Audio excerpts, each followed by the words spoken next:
Welcome to the IT Career Energizer podcast. For anyone who wants to build and grow a career in IT, develop and improve your strengths and skills, be inspired and motivated by the successes of others, manage your career progression, and achieve your IT career goals. And now, your host, Phil Burgess.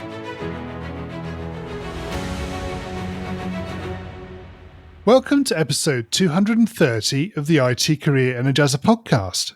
My guest on today's show is recognised as one of the most deft and knowledgeable cross-platform IT consultants in the world.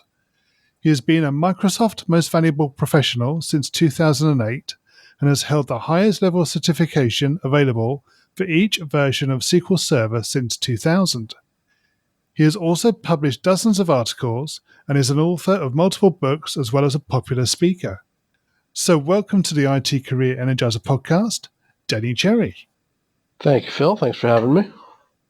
So Denny, I wanted to ask you a little bit about being a Microsoft Most Valuable Professional. So obviously you've had that award since 2008. So that's quite a time. So how did that come about? Yeah, so I've had the MVP award for 12 cycles now. The years have gotten a little muddled because of the way Microsoft counts years sometimes. So it's all about community support. So it's all about doing presentations at SQL Saturdays or at user group meetings or at conferences, answering questions on blogs or on forums. So it's all about doing things that help the community. That's the key towards being a Microsoft MVP. Right. Is that very much about sort of Microsoft technologies as well? It's very much focused on what they do? Most of the MVP awards are going to be based on a specific Microsoft technology or Microsoft business area. So the SQL MVP award got renamed to Data Platform a few years ago. So it's all about doing work in the data platform space. There's an Azure one, there's a Visual Studio, or actually, I think that was actually broken down to like C#, ASP.NET, Visual Basic.NET. There's Windows Server MVPs, there's Windows Clustering MVPs. There are a couple of MVP awards that are not tied to a specific product. So there's like a security MVP award that I believe a dozen or so people have. It's more about the profession of security and supporting that community rather than a specific Microsoft product. But almost all the MVP awards are tied to a specific product. And if somebody wanted to actually sort of look towards becoming an MVP, what's the best way of doing that? This is one of the interesting things about the MVP program is there's no set number of things you have to do. So like you can't say, if you do these 6 things, you're going to be an MVP because it is on a sliding scale.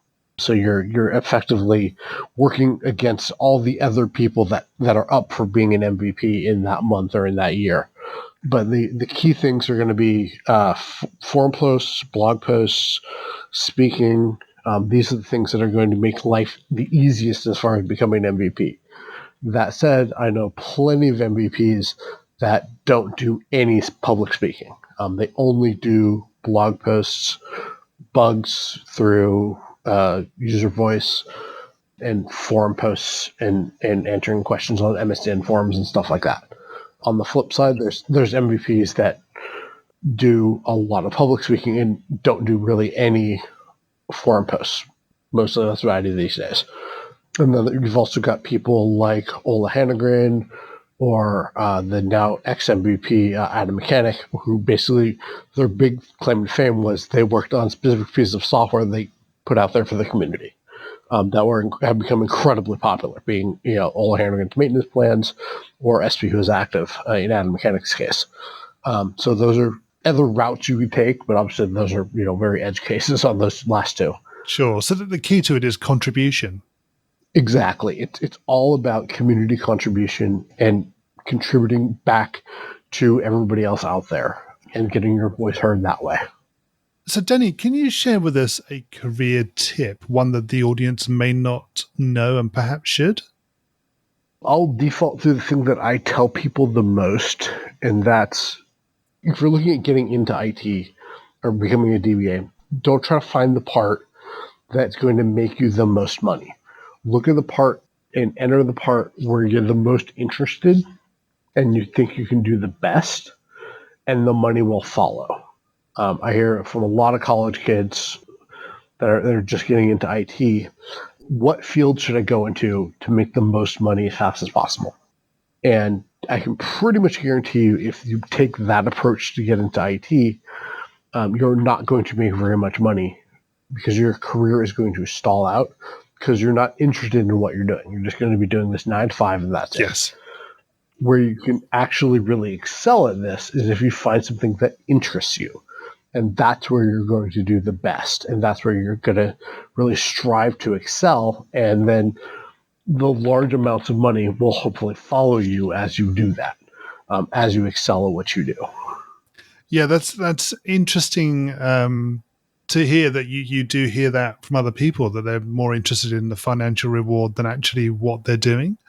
When somebody's coming in new, though, it's often quite difficult for them to actually be able to select an area that they are interested in, that they know they will be interested in, because they haven't had the experience to know.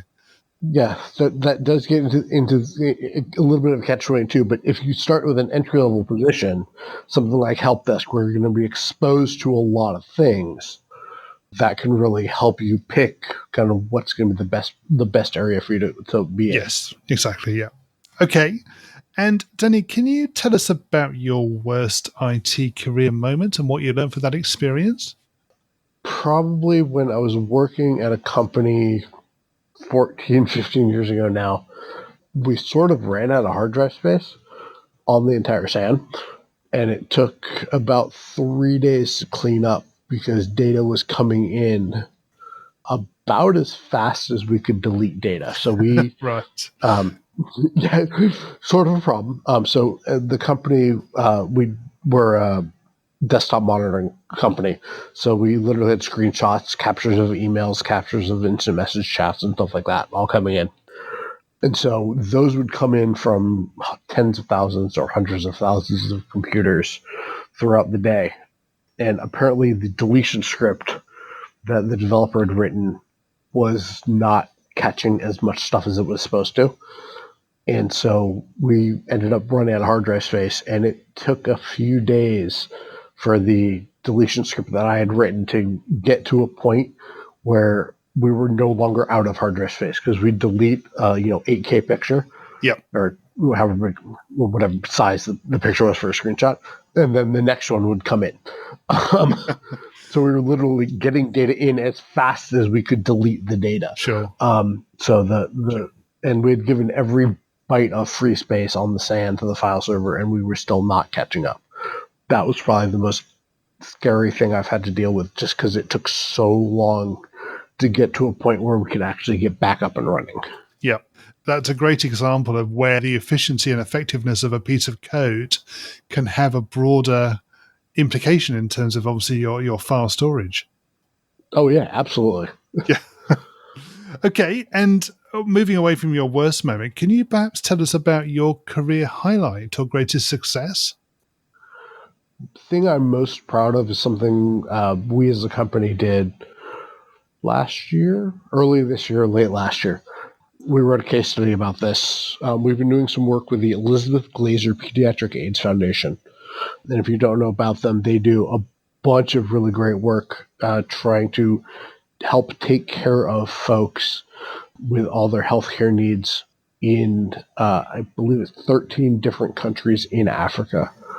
So obviously there's a lot of overhead that has to go into that, and they don't know where all their money is going, and it takes a lot of time for them to figure out where all their money is going, because everything's so spread out across all those countries. So we were actually able to build a data warehouse for them and consolidate all the data they have from all those various countries. And I think there's 5,900 clinics across those 13 countries. So we consolidated all that information into one data warehouse for them. And then we built a few Power BI reports on top of that, and we gave them they have the ability to then build some more Power BI reports internally on that. And they've estimated that data warehouse and the ability to build Power BI reports on that, and the fact that we can just feed in data every day, from across Africa is saving them something like 50,000 man hours a year. Yep. And so that translates to millions of dollars they can then redirect from administrative costs to healthcare costs. Yes. Yeah. So that's probably one of the biggest things I've ever been involved in. Absolutely. Yes. In IT, because it actually involved saving people's lives. So, yeah, the effect in terms of the efficiency and saving of money and the redirection, presumably, of those funds has made a big difference to people's lives. Oh, absolutely. Yeah. I mean, when you work in IT, it's usually, making widgets fly out the door faster. Yes. So this was interesting to actually be able to work on something that actually had an impact in people's lives for the better, not just, sending widgets out the door. Yeah, exactly. That's great to hear. And what excites you about the future of the IT industry and careers in IT in particular? So we're recording this on the day that SQL Server 2019 launched. Yep. So there's definitely some interesting things that I'm pretty excited about just in that product and what some of those things are going to mean for companies that are out there that are going to be kind of deploying this stuff, and the ability to have users be able to do reporting against various systems and bring all that data together through something like the SQL Server Big Data Cluster to name a specific product that's going to be used here. And then they can build reports against all these systems that can't talk to each other, but they can through this particular feature. That's, I think, going to be really, really cool in probably the next year or two, because you can have end users creating reports to help their business in ways that IT never really envisioned. We just kind of we can set these things up and let the users just go to town, and they can make reports getting different pieces of information that we as IT never thought should be related to each other, but the business people know how to make this data relate to each other. Yeah, that's interesting to hear. Definitely. Are there any directions that IT is taking that particularly interest you? The fact that we've gone toward a much more self-service model than we were, say 10, 15 years ago has been very interesting, I think, because we've been able to empower the users to make some of these decisions and to do some of the stuff that we used to have just in our IT realm, making reports, making charts. They used to have to come to us in IT to figure this stuff out. And now we can just let them have at it, and we don't have to do this stuff anymore. We can get back to just focusing on keeping the systems alive and keeping the data pure and keeping the data safe. And we can let the users do what they need to do in their own environment and without worry of them taking the data outside the company, because we've provided them nice, safe tools to use to do their own thing. Yeah. Do you feel that sort of movement of power towards the end user is going to make a difference to the roles within IT that exist in the future? Yeah, I think it is. I think that it's going to take some of the roles away from IT and move those roles back towards the business folks, which isn't necessarily a bad thing or a scary thing. It's just this is the natural evolution of stuff. We can move this stuff towards the business user and out of the hands of IT. And some people at IT may need to learn some new tricks. People that are doing reporting services today and giving that to their business, they're going to have to teach some Power BI to their end users, but they're also going to be able to do a lot of those Power BI reports themselves, because they're going to be some of the more complicated reports, or there's still going to be reports and stuff that we don't want the business people to have access to, things like financial data or salary data, stuff like that. We can't have out in the world because we don't necessarily want every employee knowing how much the CEO makes or something like that. So there's going to be a lot of those specific cases where things still have to be done in IT, but probably by less people, because the business is going to be taking on a lot more of this, and it may be as simple as those IT workers are just going to have to transfer to the business side of the world and still do the same thing that they have been doing, just with a different hat on. Okay, we're going to go into the reveal round now. We're going to find out a little bit more about you and the way you think. Are you ready for this? Sure, bring it on. So what first attracted you to a career in IT? So I was literally born into this. My dad was an executive at a computer company. So I got my first computer when I was like 4. That would have been in 1982-ish. So I've pretty much always had a computer. I think for my birthday when I was like 6 or 7, maybe it was 9 or 10, my dad got me a copy of Visual Basic for DOS for my birthday. Uh-huh.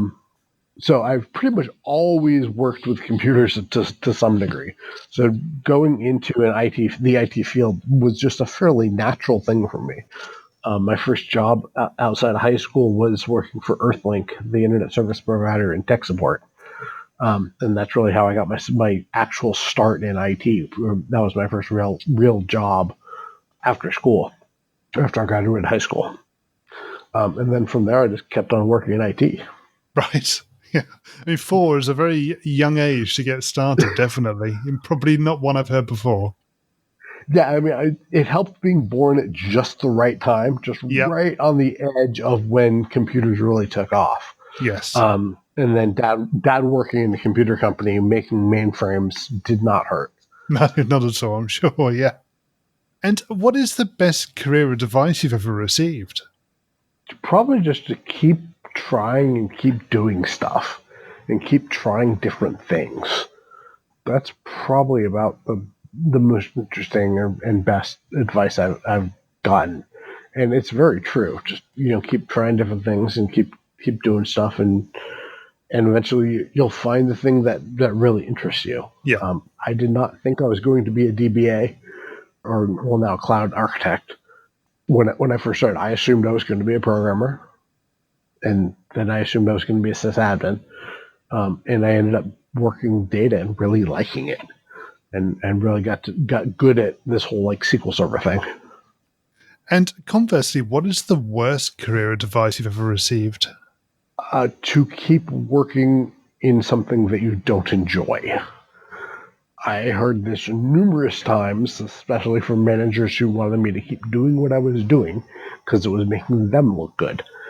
And that was just to keep working on something that I didn't like. And it took a while for me to realize that they did not have my best interest at heart. It probably didn't help the fact that I was like 19 at the time. Yes. Because when you're 19, you just believe all the adults that are around you. Yeah. So yeah, that would probably be the worst advice I had, because then those pretty much go together as well. If you were to begin your IT career again in today's world, what would you do? Oh God, I'd drive a truck. So yeah, if I had to start my IT career today, I'd probably take a similar path to the one I took. Find something that interests me, in my case, data and SQL Server, and just focus on that as tightly as possible. And then once I have made a name for myself, then broaden out a bit to things that are related to that. So in my case, I went from SQL Server to data platform to all of cloud architecture. And that's kind of the path I took over the last, 5 or 6 years. There's a friend of mine that I'm thinking of. He took the approach of being a generalist, and he became too generalized, and it actually ended up becoming hard for him to find work because he was so general and so generalized at everything, because he just did a little bit of everything. And I think what a lot of companies are looking for now is not necessarily the person that only does the one thing, but somebody that does one or two things really, really well, and then you do the other 20 things, okay. And that's usually good enough that's what most companies, I think, are looking for these days. Yes.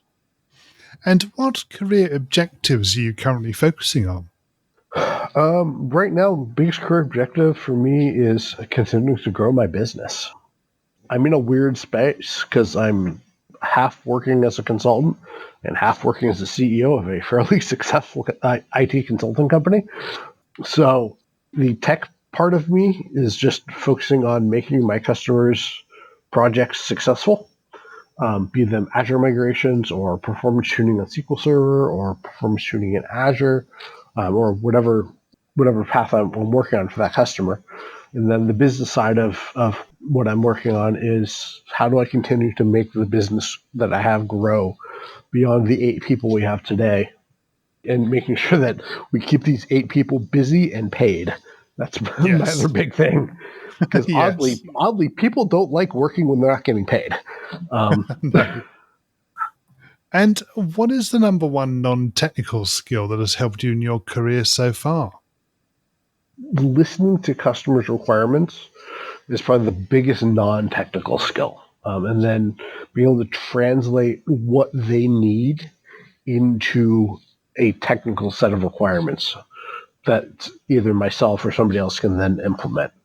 That's probably the biggest thing, is being able to talk to a business user and go, yeah, so we need this website to be available in, all over the US, and we need pages need to load like really fast. So make that happen. And then I need to be able to take that and go, okay, cool. So we need like 3 Azure web apps, we need some Redis cache, and we need some SQL DB behind it to actually store the data. And now we need to build the app to those specs. That's probably, I would say, the biggest benefit I've had recently, is just being able to have both sides of that conversation. Yeah, that's a combination, though, isn't it, of understanding and interpreting and implementing. It's a real mix. Oh, absolutely. And it's not a mix that everybody has. So when you do find it, it's a very specialized thing to find. Yeah. And what do you do to keep your own career energized? Lots of training, either at conferences or just online and going through docs and watching videos on things like LinkedIn Learning or Pluralsight, to keep fresh on what the new stuff is that's coming. And God knows there's a lot of it. And then just going through the things like Microsoft Docs or AWS's Docs to see what all the things I have to figure out are, and what all these new things, new pieces are that are coming out. And what do you do in your spare time away from technology? So in what little spare time I have, which is thankfully gotten a lot more of that since I got a salesperson to start working with us. Usually it's just riding my motorcycle and playing Xbox. Those are the 2 big things that I usually put down as what I like to do outside of work. Yeah. And Denny, can you share a parting piece of career advice with the IT Career Energizer audience? Find the thing that interests you in IT and use that to help launch yourself into what you're doing. Don't worry necessarily, and I know this is coming from somebody who's got 20-something years experience in this field right now, but don't worry about necessarily excelling right now. That will come if you find the thing you're passionate about. A lot of things are going to be about finding what you're passionate about, and then from there, success will follow. Don't try to find the success on a specific product or a specific platform or a specific technology without having the passion that goes with it, because odds are you are not going to find success without the passion. They just are going to go hand in hand. And finally, what's the best way we can find out more about you and connect with you? So the easiest way to find out what I'm doing, what I'm up to, is just go to our company webpage, dcac.com. We put pretty much everything up there. I've got diarrhea in the mouth, and I blog incessantly. I think I've blogged every week for the last 10 or 12 years. Right. So I've got something like 1,700 blog posts just to myself. You can also find me on Twitter. My username on Twitter is Mr. Denny, MrDenny. Or you can hit me up on Facebook, which is facebook.com/DCAC. Or sorry, that's the company one. This is the company one. Facebook.com/Mr. Denny. That'll take you to my Facebook page. Great. Denny, thank you so much for joining me on the podcast today. It's been great chatting with you. Yeah, not a problem. Thanks for having me. Appreciate it. Hi, Phil here again. Well, I hope you enjoyed my conversation with today's guest. You can find full show notes on the website at itcareerenergizer.com/e and the number of the episode you've been listening to. If you haven't already subscribed to the show, please make sure that you do, so that you get episodes automatically downloaded to your device every Monday. Thanks for listening, and have a great week. Thanks for listening to the IT Career Energizer podcast.